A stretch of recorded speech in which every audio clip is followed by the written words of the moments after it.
दोस्तों के पास वीडियो जरूर शेयर करें। तो वीडियो पर नए हैं, वीडियो को लाइक भी करें और साथ ही साथ सब्सक्राइब करें चैनल को, ताकि हम लोगों को मोटिवेशन मिलता रहे। ठीक कि हमारे साथ कितने बच्चे जुड़ चुके हैं अभी तक। तो बात करते हैं टिनोफोरा, जो कि लघु संघी है। और लघु संघ को जो है कि यानी टिनोफोरा को क्या कहते हैं, कॉम्बजेली भी कहा जाता है। क्या कहा जाता है? कॉम्बजेली भी कहा जाता है। क्या कहा जाता है? कॉम्बजेली भी कहा जाता है। ठीक, पहला पॉइंट। दूसरा पॉइंट क्या है कि समुद्री अखरोट भी कहते हैं। क्या कहते हैं? ये समुद्री अखरोट भी कहा जाता है। ठीक, तीसरा पॉइंट इसमें क्या हो जाएगा? तीसरा पॉइंट क्या हो जाएगा? समुद्री अखरोट पाए जाते हैं क्योंकि समुद्री अखरोट पाए जाते हैं क्योंकि इनके शरीर पर 8, गिनती में याद रखिए कितने? 8 कंघेनुमा संरचना पाई जाती है। क्या पाई जाती है? संरचना पाई जाती है। कंघेनुमा संरचना पाई जाती है। कैसी संरचना होती है देख लेते हैं एक बार।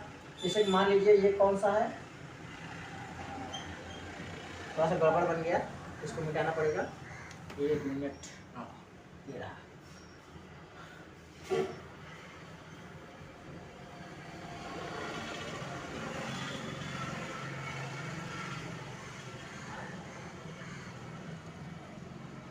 ये रही, मान लीजिए कि ये कौन सा है, इसका नाम है प्लूरोब्रैंकिया। क्या नाम है? प्लूरोब्रैंकिया। इसका पूरा नाम है प्लूरोब्रैंकिया। फिगर है किसका? प्लूरोब्रैंकिया का। क्या होता है इसमें? 8 कंघेनुमा संरचना पाई जाती है। क्या पाई जाती है? 8 कंघेनुमा संरचना। एक संरचना हो गई है, दूसरी संरचना हो गई है, फिर तीसरी संरचना, फिर चौथी संरचना, उसके बाद 5वीं संरचना, फिर 7वीं संरचना, फिर ये एक 8वीं संरचना। ठीक, ये ऐसे ही 8 प्रकार की संरचना जो है कि कंघेनुमा संरचना क्या पाई जाती है, प्लूरोब्रैंकिया का एक उदाहरण मैं आपको दिखा दे रहा हूँ, पाई जाती है, जिसकी वजह से इन्हें क्या कहता है? समुद्री अखरोट कहा जाता। इस प्रकार से दिखाई देते हैं। इनके शरीर पर क्या होता है?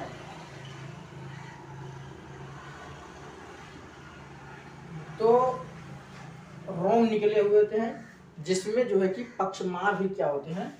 लगे होते हैं।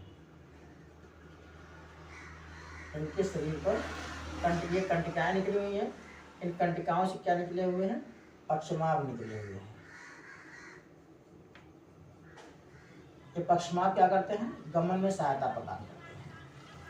ठीक, क्या करते हैं? ये गमन में सहायता प्रदान करते हैं। ये किसका फिगर है? ये हमारे एनसीईआरटी में दिया गया इसका फिगर। ये किसका फिगर है? प्लूरोब्रैंकिया का यह फिगर होता है। तो क्या कहते हैं इसको? कॉम्बजेली कहा जाता है, समुद्री अखरोट कहा जाता है। समुद्री अखरोट क्यों कहते हैं? क्योंकि इनके शरीर पर 8 कंघेनुमा संरचना पाई जाती है। तीसरा लक्षण इसमें क्या होता है, आइए उसको जान लेते हैं। तो तीसरा लक्षण होता है कि यह अरीय सममिति से पाई जाती है। अरीय सममिति का होता है कि इसको किसी भी एंगल से काट लेने पर इसके 2 जो है कि भाग, शरीर के 2 भाग प्राप्त होते हैं। क्या होते हैं? अरीय सममिति का होता है। अरीय सममिति का प्राणी होता है। ठीक, चौथे लक्षण की बात करते हैं तो यह ऊतक स्तर का होता है। यह भी याद कीजिए, इसका होता है ऊतक स्तर का था। ऊतक स्तर कहाँ से स्टार्ट हो जाता है? आपके सिलेंड्रेटा से। सिलेंड्रेटा, टिनोफोरा, उसके बाद प्लेटीहेलमिन्थिस। ठीक, ऊतक स्तर की संरचना पाई जाती है। 5वां लक्षण इसमें क्या हो जाएगा कि इस संघ में जो है कि जो पाचन होता है, क्या होता है? पाचन जो होता है अंतराकोष्ठी तथा अंतःकोष्ठी, अंतराकोष्ठी तथा अंतःकोष्ठी दोनों प्रकार से पाए जाते हैं। क्या होते हैं इसमें? दोनों प्रकार से पाए जाते हैं। इन्हें बताया कि इसमें क्या होते हैं? स्पर्शक होते हैं। और ये स्पर्शक क्या होते हैं? पश्चिमाभी शिकार को पकड़ने का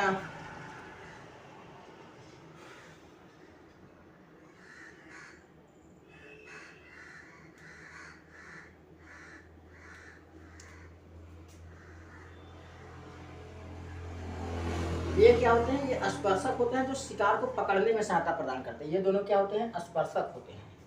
ठीक, ये क्या होते हैं, स्पर्शक होते हैं, स्पर्शक होते हैं।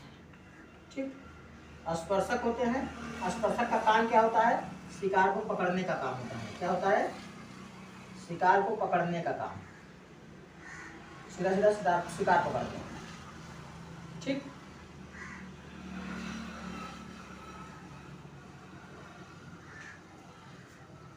साधारण पॉइंट क्या हो गया कि कंघे नुमा संरचना, जो ये कंघे नुमा संरचना है, इस पे क्या पाई जाती है, पक्षमाप पाई जाती है।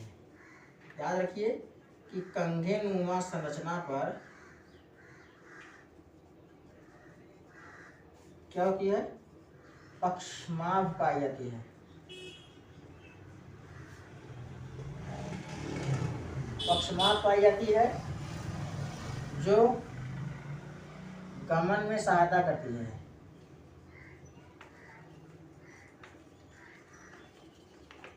क्या करती है, गमन में सहायता करती है। ठीक, आठवां पॉइंट क्या हो जाएगी, पाचन से बताया कि इस आठवां पॉइंट में बायोलुमिनेंस होते हैं। ये क्या होते हैं, बायोलुमिनेंस होते हैं। बायोलुमिनेंस का मतलब चमकना। क्या होते हैं, ये चमकते रहते हैं। ये बायोलुमिनेंस का मतलब होता है चमकना। ठीक, लैंगिक जनन होता है इसमें। नवा पॉइंट क्या हो जाएगा, लैंगिक जनन पाई जाती है। लैंगिक जनन पाई जाती है, ये द्विलिंगी होते हैं। क्या होते हैं, ये द्विलिंगी होते हैं। ये द्विलिंगी होते हैं। और क्या होता है, बाह्य निषेचन होता है। निषेचन हमेशा आंतरिक नहीं होता है, निषेचन इसमें क्या होता है, बाह्य होता है। बाह्य का मतलब निषेचन किसमें होगा, पानी में होगा। निषेचन कहाँ पर होगा भैया, पानी में होगा, बाह्य होगा। ठीक, इसके एग्जाम्पल मैं यहाँ पे लिख देता हूँ। इसके एग्जाम्पल कौन कौन से हैं। पहला एग्जाम्पल तो मैंने बता दिया कि प्लूरोब्रैंकिया क्या है, प्लूरोब्रैंकिया,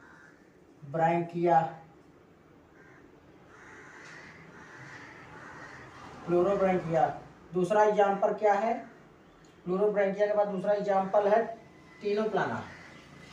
क्या नाम है, टीनोप्लाना। इसके एग्जाम्पल है कौन कौन से, स्पेलिंग देख लीजिएगा एक बार। तो टीनोफोरा संघ के जंतु, जिसको लघु संघ भी कहा जाता है, इसके बारे में इसके लक्षण जान लेते हैं। इसको कॉम्बोजेली भी कहा जाता है। ठीक, समुद्री अखरोट भी कहा जाता है क्योंकि इसके शरीर पर 8 कंगेनुमा संरचना पाई जाती है। ठीक, इसमें अरी समिति होती है। अरी समिति का मतलब ये हो कि इसको किसी भी एंगल से काटने पर, किसी भी अक्षिक पे काटने पर इसके शरीर के 2 भाग पड़ते हैं। अरी समिति हो गए। ऊतक स्तर के संगठन पाए जाते हैं। ठीक, पाचन इसमें अंतरकोशिकीय और अंतःकोशिकीय दोनों प्रकार का होता है। स्पर्शक पाए जाते हैं, ये दोनों स्पर्शक हैं। स्पर्शक क्या होते हैं, शिकार को पकड़ने में सहायता प्रदान करते हैं। कंगेनुमा संरचना पर पक्षमाप पाए जाते हैं। पक्षमाप क्या करते हैं, प्लूरोब्रैंकिया या जो है प्लेनेरिया टीनोफोरा जंतुओं को क्या करते हैं, गमन प्रदान करते हैं। ठीक, बायोलुमिनेंस होते हैं। बायोलुमिनेंस का मतलब होता है चमकते रहना, दिखाई देते हैं। ये हमेशा मतलब चमकते रहते हैं। ठीक, इसमें लैंगिक जनन पाई जाती है। द्विलिंगी प्राणी होते हैं और उसमें क्या होती है, बाह्य निषेचन होता है। इसके एग्जाम्पल कौन कौन से, प्लूरोब्रैंकिया है और उसके बाद टीनोप्लाना है। ठीक, तो ये रहे टीनोफोरा संघ के जंतु के लक्षण। आगे हम लोग बात करते हैं प्लेटीहेल्मिन्थस संघ के लक्षण के बारे में, जिसको जो है कि बोला जाता है चपटे कृमि। क्या बोला जाता है, चपटे कृमि बोला जाता है। तो चपटे कृमि में हमारे कौन कौन से आते हैं, लीवर फ्लूक्स आते हैं, टैपवार्म आते हैं, उसके बाद फिर हमारा आते हैं जो है कि प्लेनेरिया। चपटे कृमि में कौन कौन से आते हैं, टैपवार्म आते हैं, टैपवार्म, हुकवार्म, उसके बाद जो है कि हुकवार्म को लीवर फ्लूक भी कहा जाता है। ठीक, हुकवार्म आते हैं, उसके बाद प्लेनेरिया आते हैं। टैपवार्म के बाद लीवर फ्लूक आते हैं, लीवर फ्लूक के बाद प्लेनेरिया आते हैं। ठीक, चपटे कृमि आते हैं और उसके बाद फिर आपके आते हैं कौन से, लीवर फ्लूक आते हैं। उसके बाद फिर आपके आते हैं प्लेनेरिया। चपटे कृमि को जो है कि टीनिया बोला जाता है, और उसके बाद लीवर फ्लूक को बोला जाता है फैसियोला, और उसके बाद प्लेनेरिया को प्लेनेरिया बोला जाता है। हमारे एनसीईआरटी में टीनिया, फैसियोला और प्लेनेरिया के नाम से दिया हुआ है। ठीक, तो प्लैटीहेलमिन्थेस क्या होते हैं? प्लैटीहेलमिन्थेस जो है कि चपटे दिखाई देते हैं, चपटे क्रीमी इनको बोला जाता है। फ्लैट, जो फ्लैट है एकदम या चपटे के आकार के हैं उससे बोला जाता है चपटे क्रीमी। ठीक,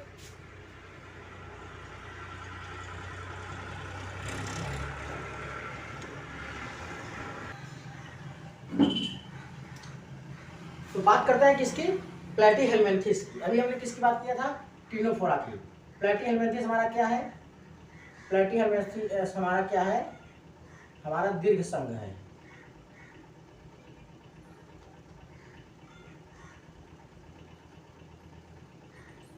तो किसके बारे में हम लोग बात कर रहे हैं?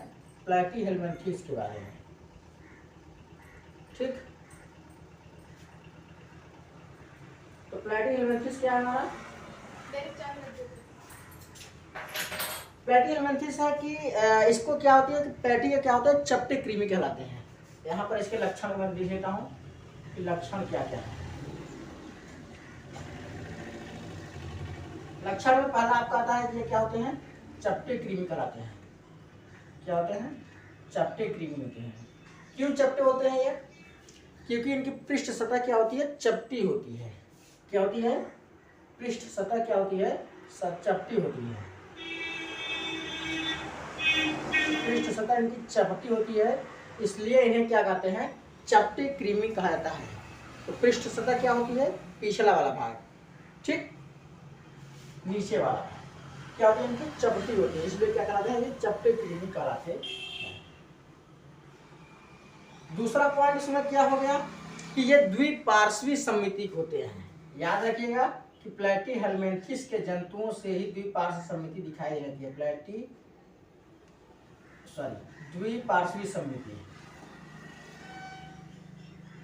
द्विपार्श्वी सममिति क्या होती है? द्विपार्श्वी सममिति का मतलब हो गया कि केवल एक ही अक्ष से काटने पर शरीर के दो भाग प्राप्त होते हैं, तो उसे क्या कहते हैं? द्विपार्श्वी सममिति। असममिति किसमें थे? कोरिफेरा समूह में, और अरिसममिति सिलेंड्रेटा टिनोफोरा में। तो अरिसममिति क्या होते हैं कि किसी भी अक्ष से काटने पर शरीर के दो भाग प्राप्त होते हैं, तो उसे अरिसममिति कहा जाता है। द्विपार्श्व सममिति करने का मतलब है कि एक ही अक्ष से काटने पर शरीर के दो अलग अलग भाग प्राप्त हो या दो भाग प्राप्त हो, समान प्रकार के दो भाग प्राप्त हो, तो उसे कहते हैं द्विपार्श्व सममिति। तीसरा लक्षण क्या था इसमें? कि त्रिकोणिक थे। क्या थे ये? याद रखिएगा, यहां से क्या जाता है? त्रिकोणिक थे। इसके पहले कौन से थे? द्विकोणिक थे, मतलब इसमें एंडोडर्म और केवल एक्टोडर्म पाई जाती थी। इसमें क्या है कि एंडोडर्म, मेसोडर्म और एक्टोडर्म तीनों संरचनाएं इसमें पाई जाती हैं। ठीक, अब इसमें कहते हैं अंग स्तर की संरचना पाई जाती है। क्या? अंग स्तर की संरचना पाई जाती है। अंग स्तर की संरचना पाई जाती है। इसके पहले ऊतक स्तर की संरचना इसमें पाई जाती थी। उसके पहले जो है कि जैसे कि सिलेंड्रेटा टिनोफोरा की बात करें तो उसमें ऊतक स्तर तक की संरचना पाई थी। पांचवा लक्षण की बात करते हैं तो इसमें गुहिका नहीं पाई जाती है। क्या होती है? गुहिका एब्सेंट रहती है, जिसको सुलेम प्रगुहिका जिसको या गुहिका जिसको सीलोम बोला जाता है, नहीं पाई जाती है। गुहिका नहीं पाई जाती है। ठीक, छठवें पॉइंट्स की बात करें तो छठवें पॉइंट्स में क्या होता है कि इसमें जो है कि जो पाचन होता है, इसमें क्या होता है? जो पाचन होता है अंतःकोश की होता है। क्या होता है?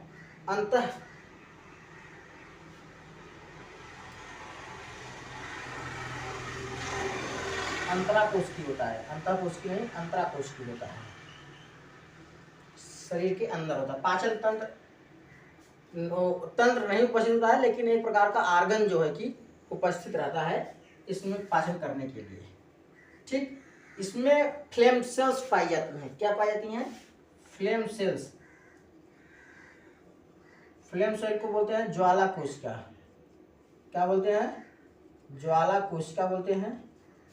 अब ज्वाला कोशिका क्या होती हैं, ज्वाला कोशिका क्या होती है, प्रोटोनेफ्रिडिया में पाई जाती हैं, प्रोटोनेफ्रिडिया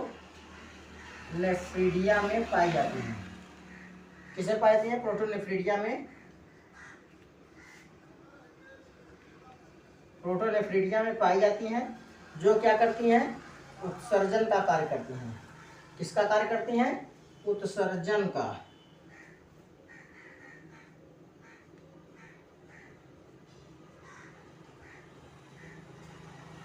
इसका कार्य करती है, उत्सर्जन का कार्य करती है, एक्सक्रीशन का काम करती है।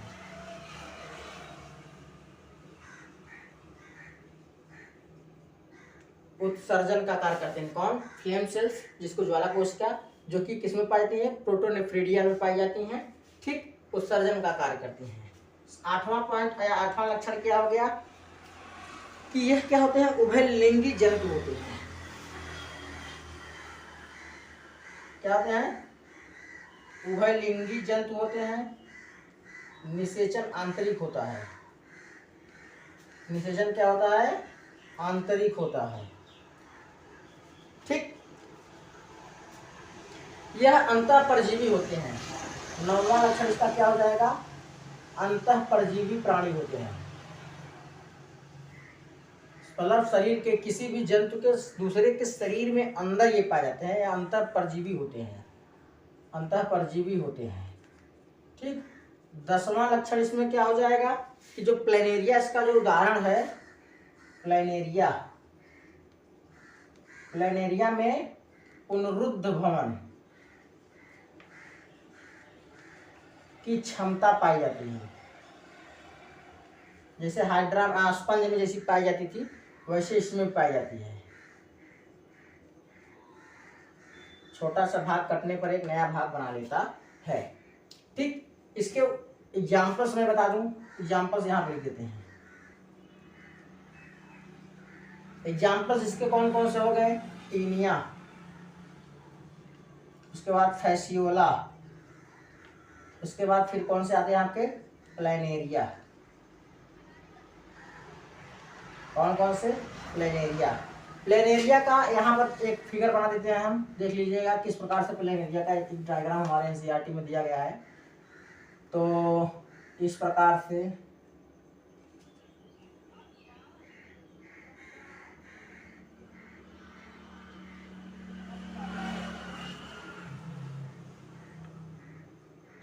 प्लेनेरिया का चित्र हमारे शरीर में दिया गया है।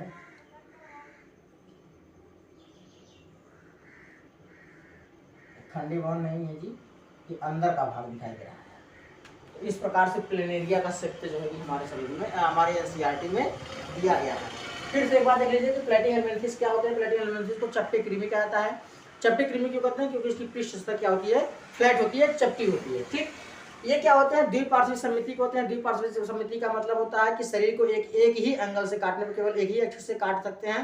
तो एक ही अक्ष से काटने पर शरीर के दो भाग प्राप्त होते हैं, उसे क्या कहते हैं, द्विसम्मिति होते हैं। त्रिकोणिक का मतलब होता है कि इसमें जो है कि जर्म लेयर जो होती है तीनों प्रकार की पाई जाती है, चाहे वो एक्टोडर्म हो, चाहे मेसोडर्म हो, चाहे वो एंडोडर्म हो, तो तीनों पाई जाती है। ठीक, अंग स्तर की संरचनाएं पाई जाती हैं। इसके बाद जो है कि अंग तंत्र स्तर की संरचनाएं मिलने लगी, जैसे कि आपके हेस्केल्मेंथिस की बात करते हैं। गुहिका इसमें नहीं पाती, मतलब ये जो है कि अगुहिकी होते हैं। ठीक, सिलोम्स इसमें नहीं पाए जाते हैं। तो सिलोम्स किसमें पाए जाते हैं, कूट गुहिका किसमें पाए जाते हैं, एस्केल्मेंथिस से आपके सिलोम्स वास्तविक रूप से अवास्तविक रूप से दिखाई देने लगते हैं। किसमें, आपके एस्केल्मेंथिस के बाद की जंतुओं में, मतलब एस्केल्मेंथिस से स्टार्ट हो जाते हैं आपके सिलोम का पाया जाना। पाचन जो है कि अंतराकोशिकीय होता है, क्योंकि अंग स्तर मतलब अंग बन जाते हैं, लेकिन एक प्रकार का तंत्र नहीं होता है। तो जो है कि कोश जो इसमें पाचन होता है अंतराकोशिकीय होता है। अंतराकोशिकीय मतलब होता है किसी सेल के अंदर, अंतःकोशिकीय का मतलब होता है सेल के बाहर। ठीक, फ्लैम सेल्स पाए जाते हैं। फ्लैम सेल्स को ज्वाला कोशिका कहते हैं, जो कि प्रोटोनेफ्रिडिया के अंदर पाए जाते हैं। और ये फ्लैम सेल्स क्या करते हैं भैया, उत्सर्जन का काम करती है। उभयलिंगी जंतु होते हैं, उभयलिंगी जंतु होते हैं। ठीक, उसके बाद इनका जो निषेचन होता है, उभयलिंगी का मतलब होता है नर तथा मादा एक ही पाए जाते हैं, उभयलिंगी होते हैं, या द्विलिंगी इसको बोल सकते हैं। ठीक, निषेचन क्या होता है, इसमें आंतरिक होता है। अंतःपरजीवी होता है। अंतःपरजीवी का मतलब होता है कि किसी शरीर के अंदर जाकर के अपना भरण पोषण करना ही अंतःपरजीवी वाले जंतु कहलाते हैं। तो अंतःपरजीवी होते हैं। उसके बाद इसके जो एग्जाम्पल है इसके टीनिया, फैसियोला और प्लेनेरिया। तो प्लेनेरिया में क्या होती है, पुनरुद्ध भ्रमण की क्षमता पाई जाती है, मतलब कि छोटे से कट लगा देने पर भी इसमें एक नया वयस्क जंतु प्राप्त हो जाता है। तो ये रहे हमारे प्लेटिहेलमिन्थिस। और उसके बाद इसके पहले वाले हम लोगों ने क्या पढ़ा था, टीनोफोरा। तो टीनोफोरा और प्लेटिहेलमिन्थिस दोनों के आज जो है कि लक्षण हम लोगों ने पढ़ चुके हैं, जो कि हमारे इतने एनसीईआरटी में दिए गए थे। कल हम लोग पढ़ेंगे किसके बारे में, एस्कीहेलमिन्थिस के बारे में और एनिलिडा के बारे में। किसके बारे में, एस्कीहेलमिन्थिस और एनिलिडा, मतलब गोल कृमि और एनिलिडा के बारे में। ठीक, आज के लिए बस इतना ही। तो चैनल पर नए हैं, चैनल को सब्सक्राइब करें, वीडियो को लाइक करें, साथ साथ कमेंट करना ना भूलें। धन्यवाद।